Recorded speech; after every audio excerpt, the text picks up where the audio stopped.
Welcome to Daily Psalms, a space to reflect, rejoice, and draw near to our Father. As we journey through, may you be reminded that our help comes from the Lord.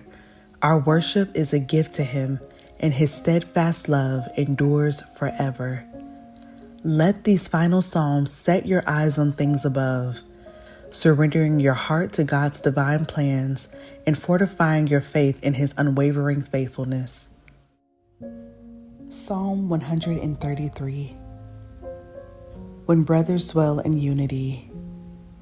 A song of ascents of David. Behold, how good and pleasant it is when brothers dwell in unity. It is like the precious oil on the head, running down on the beard of Aaron, running down on the collar of his robes. It is like the dew of Hermon, which falls on the mountains of Zion.